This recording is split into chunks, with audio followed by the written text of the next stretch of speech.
Okay, hi everyone. I'm going to be talking about nitrogen degradation through the urea cycle. I'm going to be talking about conditionally essential amino acids, transaminations, deaminations, ping-pong reactions, PLP, and so forth. So as always, we have a game plan, and so I'm not going to be listing them all because I cannot see. Oh my gosh. But first, we're going to cover essential versus non essential amino acids and what they mean. Okay, so I'm going to insert a diagram, but these are a list of non essential and essential amino acids. The ones that are pink are considered conditionally essential. So, what's the difference between non essential and essential, and what does it mean when there's conditionally essential amino acids? So, non essential amino acids mean that they are made in the body or synthesized in the body and don't need to be consumed directly, while essential amino acids means that our body can't make them or synthesize them, so they need to be consumed in our diet. So, with that being said, conditionally essential means essential amino acids can be building blocks for other amino acids. For example, on the screen, I have tyrosine, tyrosine is a non-essential amino acid on that list, but because it can be made from phenylalanine, which is an essential amino acid. But if phenylalanine is deficient, then tyrosine cannot be made, so therefore it'll become essentially conditionally essential amino acid. Moving on to oxidative degradation conditions, there are three conditions that yield to oxidative degradation. The first one being a normal protein turnover, which is when amino acids that are not needed for new protein synthesis will be degraded. The second one will be when you're on a protein rich diet, your body does not need those excess amino acids and cannot store them anymore. So that actually makes a lot of urea compared to the rest of these. So if you are on a protein rich diet and you have had history of bad kidneys or kidney disease, then this is not a good diet for you because it's just going to put a lot of strain on your kidneys because you're making a lot of urea. The third condition is starvation or diabetes. So those carbs that are unavailable or are not used properly will you have to use your cellular proteins as fuel. So all of these three degradation conditions or these fates of these amino acids get turned into ammonia. Moving on to transamination, ping pong, and PLP reactions, enzymes, all that kind of stuff. This is going to be very important for when we move on to making the precursor to that urea cycle, also known as carbamoyl phosphate. But before that, I want to talk about transaminations. So, as you can see in this picture here, alpha ketoglutarate and an L amino acid get transaminated through like an amino transferase reaction by PLP, which is it's catalyzed by PLP. Um, or I guess PLP is kind of like that helper there. And it turns into L-glutamate and an alpha keto acid. So what happens here is this L amino acid has its amino group transferred to the alpha ketoglutarate and becomes an L amino acid afterwards. So that's pretty much what happens there. That's the whole reaction behind it. Also, some other stuff to keep in mind. So that alpha keto acid that you see has a carboxyl on the second carbon. I put 1, 2, and N on the alpha keto acid.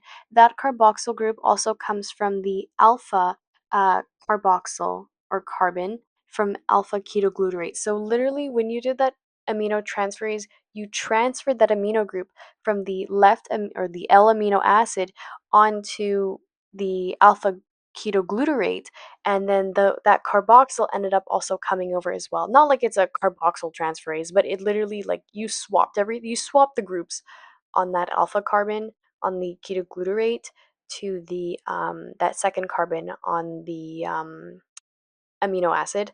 Also, amino transferases are done to transfer the amino groups to amino acids that are going to be degraded. So this is just done so that they can get those toxic ammonia out. And yeah, that's pretty much the first picture that I have for you guys. The next one I'm going to describe more ping pong reactions. So for this next picture, I have PLP as like a racket for the ping pong. I feel like that makes sense. I want to call it a tennis racket. I don't like the ping pong. Um, reference just because I don't really have any connection to ping pong, so I really don't care about it too much. I think tennis is easier just because I have more of a connection to tennis growing up. But yeah, so I'm gonna say PLP is that tennis racket over here, and those amino acids can bounce on it, and then bounce off as other amino acids, quote unquote. But I want to talk about PLP a little bit. It is called pyridoxal phosphate, and it is the coenzyme form of vitamin B6. So, yeah, fun fact, vitamins have different forms. But it is the immediate carrier of amino groups in the active sites of aminotransferases. So they will basically hold those amino groups. So when other amino acids come to collect it, or those alpha ketoglutarate come in, they give those amino groups there. So it's like a holding place. It's like the lost and found. When you place something in the lost and found, it's held there until somebody picks it up, or unless the school board decides to throw it away, just like they did with one of my pencils that I had, and I never saw it again. So, yeah. Something else to keep in mind with PLP is when it's in its aldehyde form, it accepts amino groups. So, in this case, aspartate donates its amino group to PLP in its active site in its aldehyde form. So, it'll accept the amino group from aspartate, and then aspartate will, once it's donated that amino group, it becomes oxaloacetate, because oxaloacetate doesn't have that amino group. Once PLP has the amino group, it's now in its animated form, kind of like an animation. Like, it's a little happy, it's holding this stuff for you, it's being a good friend. And so when alpha ketoglutarate comes in and um, accepts the amino group, basically the animated form is able to donate. So the PLP in its animated form is able to donate the amino group to alpha ketoglutarate, and now alpha ketoglutarate bounces back from the tennis racket as glutamate. So yeah, that's kind of the basis of that PLP reaction. Moving on to the glucose-alanine cycle, which is the fourth thing that we're going to tackle. This is basically occurring during a period of fasting or rigorous exercise, and an amino group is added to pyruvate to form alanine instead of glutamate having like an amino group added to transfer it to get free ammonia. But in this case, we're just using pyruvate and alanine. So we're going to go from glucose to pyruvate. If you don't remember from glycolysis, I have a video on it as well, so if you want to check on my channel. But once we get to pyruvate, we're going to go from pyruvate to alanine. This is done by transferring the amino group from glutamate to alanine through an aminotransferase reaction. So like another one of those PLPs is going to come in and be like that lost and found box that I talked about, like that reference. And so the amino group from glutamate is going to be transferred to alanine, and that glutamate is going to be converted into alpha ketoglutarate. And yeah, so pyruvate is basically just converted to alanine because an amino group donated to pyruvate. So alanine will then cross from the muscle to the liver, like through the blood, and then will be converted back to pyruvate through another aminotransferase reaction. So alpha ketoglutarate now will accept an amino group from alanine to revert back to glutamate, and then that will be that ammonia group will be displaced and will go to urea. So that's another way of getting free urea, or not urea, free ammonia. Okay, so moving on to the fifth and final part, the urea cycle. So I like to think if there's like a pre and then a during, just because we need to get to the precursor of urea, which, like, the precursor to the cycle, I would say, is carbamoyl phosphate. And before carbamoyl phosphate, we need to get free ammonia, like disassociated from glutamate. So to do that, we're going to need L-glutamate, of course, and we're going to need the enzyme glutamine synthetase. So this will expend a molecule of ATP and will add a phosphate group to that carbon 1. Like, well, it says I put carbon 1, but then I have an extra carbon, so I'm kind of confused on where that phosphate group went. But it basically went to the carbonyl side to create gamma glutamine phosphate. Oh my gosh, that was like glute-amy. What? Gamma glutamine phosphate. So then glutamine synthetase will act on the molecule once again, so it will go on it twice.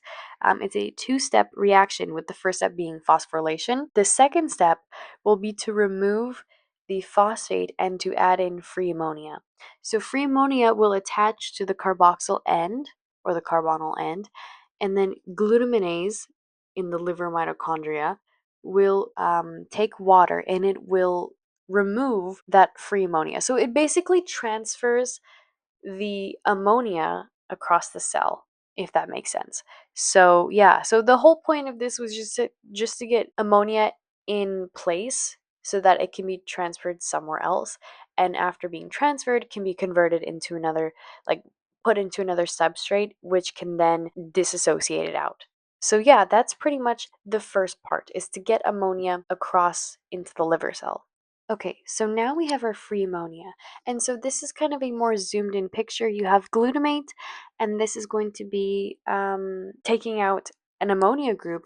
And so this is done by glutamate dehydrogenase. So it is a deamination reaction. So glutamate dehydrogenase deanimates glutamate, releasing free ammonia into the matrix. Okay, so this converts glutamate into alpha ketoglutarate. So not only can you convert glutamate into alpha ketoglutarate through an aminotransferase reaction, through transamination, you can also remove it through a deamination. Except you're not going to get that like keto acid, amino acid, the extra one. You're just going to go from glutamate to alpha ketoglutarate. And then from ammonia, you can convert ammonia to carbamoyl phosphate through the enzyme carbamoyl phosphate synthetase. You need 2 molecules of ATP. Okay, this is very important because we're going to end up making, or reducing, not reducing, we are going to end up expending 2 more molecules of ATP, and it's kind of confusing how that works, but I'm going to walk you through it. But that's pretty much how we get to carbamoyl phosphate. I'm going to explain a little bit of the side stuff as well, but I won't go too brief into it because this video is already 11, almost 12 minutes long, so I'm going to try and be brief about it. Okay, so not going too deep into depth, glutamine can be converted to glutamate through glutaminase. And then from there, glutaminase, that enzyme, you can also get free ammonia from there through that reaction from glutamine to glutamate.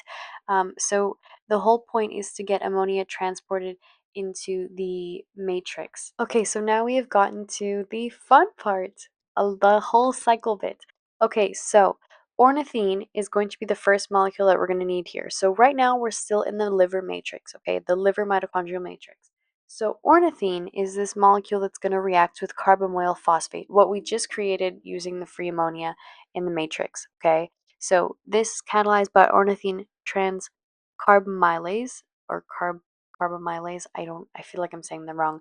But in that case, the phosphate group that we added in earlier with the ATP from carbamoyl phosphate synthetase is going to be displaced, okay? So now that molecule is going to combine with ornithine to make citrulline. So yeah, so that amino group and that carboxyl group from carbamoyl phosphate is basically transferred to citrulline. So then citrulline can now enter the cytosol. So it's not like it's inhibited from going like impermeable to the cytosol, which is, or the membrane, which is very good. That's what we want, is to get it into the cytosol, right? Because urea is made in the cytosol. So next, citrulline gets converted into an intermediate. This is through an enzyme that's going to be used right after, because we're going to come out of that intermediate stage. But this enzyme is called argininosuccinate synthetase. Okay, so this enzyme is going to convert citrulline into citrulyl AMP intermediate. So you're probably thinking, how do we get that AMP? Well, we add ATP. So this is where those two equivalent, like 4 ATP comes in. So remember, we used 2 ATP when we took that ammonia and we're like, let's put it into carbon. We're gonna make carbamoyl phosphate with this ammonia through ATP. So that's when we use 2 molecules of ATP to make that happen. So at this point, we're going to add ATP and we're going to displace a pyrophosphate. If you remember from my last video, if you watched it, pyrophosphate is 2 phosphoryl groups connected together. Okay, so if you displace a single phosphoryl group, then there's no meaning to it. But this one, you're displacing pyrophosphate. This is important because we still have that AMP group that is attached to citrulline. Okay, so now we have a net ATP of -3, okay? Hear me out. We're going to get to -4 in just a second. So, citrulyl AMP intermediate The reason why we have a negative 3 ATP right now is just because we have displaced pyrophosphate. We still have adenosine and a singular phosphate attached to the citrulline compound, which is now combined with AMP. So now we have a citrullyl AMP intermediate. The same enzyme, argininosuccinate synthetase, is going to act on this intermediate once again, or this intermediate, and is going to take aspartate and it's going to convert that into AMP. Okay, I feel like that does not make any sense, but I'll try my best to explain it. So that AMP group, so the adenosine monophosphate, will end up leaving, and that is your fourth ATP, quote unquote, because of the fact that you have taken away ATP once and then ATP once again. So that pyrophosphate is kind of like, quote unquote, your ATP group, or that phosphate group that you have kind of expended, and then that AMP group that is leaving once more through argininosuccinate synthetase again. That's your second ATP equivalent. So at this point, you have a net ATP of -4. Okay, so now that we have covered energy costs, let's keep going. So aspartate, that basically in this step, we're going to donate a second amino group. And so this will be added to urea, okay? We'll see this again. You can recall that aspartate can be generated from oxaloacetate. Remember in my ping pong reaction little rant thingy that I did maybe less than 10 minutes ago? Yeah, so we're going to use that again. So just keep in mind that's how you can also generate oxaloacetate as well, or aspartate, because you're going to put it in there. So next we have argininosuccinate. So argininosuccinate synthetase, that enzyme catalyzes the whole citrulline thing, intermediate, net ATP, -4, what I just said. So now you're going to end up with argininosuccinate. So it's a very, very long compound. Holy cow. But we have two amino groups, so this is a good thing. So we're moving on. So now we're going to convert argininosuccinate to arginine, or arginine. And so this is catalyzed by argininosuccinase, okay? This displaces a molecule called fumarate, okay? If you know anything about the citric acid cycle, the CAC, the TCA, Krebs cycle, whatever you call it, this is very important because of the fact that you're going to use fumarate to get to malate, which gets back to pyruvate, okay? This is very important for NADH synthesis. When this occurs, you can create NADH, which can be used to make ATP. So when we do this, we can make 3 ATP. So our net ATP becomes -1 because -4 plus 3 is equal to -1. Surprise, surprise. So this is very good. It's not like we're just wasting ATP for urea. Like there's a good cause to this. That's why oxidative phosphorylation is so, so important. I don't think I talked about citric acid cycle on my channel yet. I should make a video on it, but I'm very lazy because it's very long and I haven't covered it, and like I haven't reviewed it in a long time. But now I'm getting too far of myself, like ahead of myself, because it's 18 minutes long of nitrogen degradation. So I'm gonna finish this up quick. So fumarate in this step is very important because of the fact that we are regenerating ATP at this point. Okay, so the last step is to convert arginine to ornithine. So this is catalyzed by arginase, and so a water molecule will be used in this reaction to displace urea. So now we have made urea. Yay! So now it can be moved towards the kidneys to be excreted into, like, not as like in urine, because the major excretory product in urine is urea. So that, yeah, that's it. I know this is a very long video, so thank you for bearing with me. It's been a long journey today, a very long journey of nitrogen degradation, but I'm very happy that you guys have stayed with me till the very end if you're watching. And yeah, I'll be covering carbon next. So thank you so much. Have a good day. Have a good night, everyone. Bye bye.